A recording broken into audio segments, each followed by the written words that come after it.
আসসালামু আলাইকুম। রমজান এলেই আমরা একটা হাদিস বারবার শুনি, রমজানে শয়তানদের শিকল দিয়ে বন্দি করা হয়। ভাবুন তো, শয়তান যদি সত্যি বন্দি হয় তাহলে এই মাসে আমাদের গুনাহ করা তো একদম বন্ধ হওয়ার কথা। কিন্তু বাস্তবতা কি তাই? আমরা কি দেখি না রমজানেও মানুষ গালি দেয়, মিথ্যা বলে, গীবত করে, এমনকি রোজা রেখেও ঠকায়? তাহলে কি হাদিসটা ভুল, নাকি আমরা কিছু বুঝতে ভুল করছি? আজকের এই ভিডিওতে আমরা খোলাসা করব এই রহস্যের আসল চাবিকাঠি। প্রথমে আসল হাদিসটা জেনে নিই। রাসূলুল্লাহ সাল্লাল্লাহু আলাইহি ওয়াসাল্লাম বলেছেন, ইজা জা রমাদানু ফুত্তিহাত আবওয়াবুল জান্নাতি ওয়া গুল্লিকাত আবওয়াবুন নারি ওয়া সুফিদাতিশ শায়াতিনু। যখন রমজান আসে, জান্নাতের দরজাগুলো খুলে দেওয়া হয়, জাহান্নামের দরজাগুলো বন্ধ করে দেওয়া হয় এবং শয়তানদের শিকল পরিয়ে বন্দি করা হয়। সহিহ বুখারী, সহিহ মুসলিম। এখন প্রশ্ন হলো, এই বন্দি শয়তানরাই তো আমাদের গুনাহ করায়, তাহলে আমরা গুনাহ করছি কিভাবে? এখানেই আসল রহস্য লুকিয়ে আছে। বিশেষজ্ঞ আলেমরা বলেন, এখানে শয়তান বলতে মূলত প্রধান প্রধান শয়তানদের বোঝানো হয়েছে, যারা সরাসরি মানুষকে পথভ্রষ্ট করার নেতৃত্ব দেয়।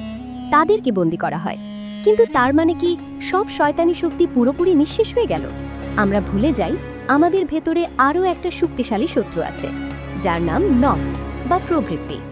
এই নফসই সেই চিরন্তন শত্রু, যে শয়তান বন্দি থাকলেও আমাদের পিছু ছাড়ে না। আল্লাহ তাআলা নিজেই বলেছেন, ইন্নান নাফসা লা আম্মারাতুম বিসসুই। নিশ্চয়ই মানুষের নফস মন্দ কাজের নির্দেশ দেয়। সূরা ইউসুফ 53। শয়তান বন্দি, কিন্তু আমাদের নিজের মন্দ প্রবৃত্তি তো বন্দি নয়। ওটা তো আমাদের সঙ্গেই থাকে 24 ঘন্টা 365 দিন। একটা উদাহরণ দিয়ে বুঝি। ধরুন, আপনার পাড়ার সবচেয়ে বড় উস্কানোমূলক লোকটাকে পুলিশ গ্রেফতার করে নিয়ে গেল। তার মানে কি আপনার এলাকায় সব অপরাধ বন্ধ হয়ে যাবে? না, কারণ অপরাধের বীজ তো আগেই বপন করা হয়েছে। অভ্যাস, প্রবণতা, সুযোগ এগুলো থেকেই যায়।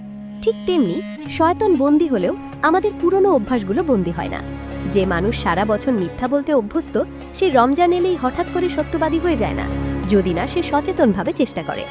যার চোখ সারা বছর হারাম দেখতে অভ্যস্ত, সে সহজেই নিচু করে রাখতে পারে না।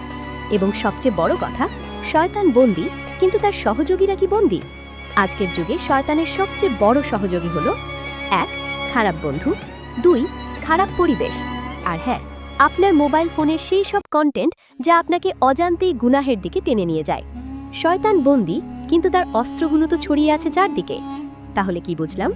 রমজানে শয়তান বন্দী হওয়ার মানে এই নয় যে গুনাহ করার কোনো সুযোগ নেই, বরং আল্লাহ আমাদের বলছেন, এই একটা মাসের জন্য হলেও আমি তোমার প্রধান শত্রুকে সরিয়ে দিলাম। এখন তুমি যদি চাও, খুব সহজেই আমার কাছাকাছি আসতে পারো। এখন আর অজুহাত দেওয়ার জায়গা নেই। আপনি যদি রমজানেও গুনাহ করেন, তাহলে বুঝতে হবে দোষটা এখন আর শয়তানের না, দোষটা আপনার সেই প্রবৃত্তির, যে প্রবৃত্তিকে আপনি সারা বছর জিয়ে রেখেছেন। দোষটা আপনার সেই অভ্যাসের, যা আপনি বদলাতে চাননি। এই রমজানকে শুধু ক্ষুধার মাস বানাবেন না, বানান আত্মশুদ্ধির মাস। শয়তান বন্দী, এখন সুযোগ আপনার হাতে। আপনি কি নিজের নফসকে বন্দী করতে পারবেন?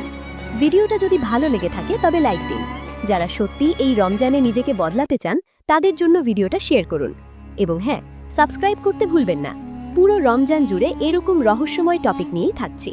আল্লাহ আমাদের সবাইকে এই রমজানের পূর্ণতা দান করুন, আমাদের গুনাহ মাফ করুন, আর আমাদের নফসের শয়তান থেকে হেফাজত করুন। আমিন। আল্লাহ হাফেজ।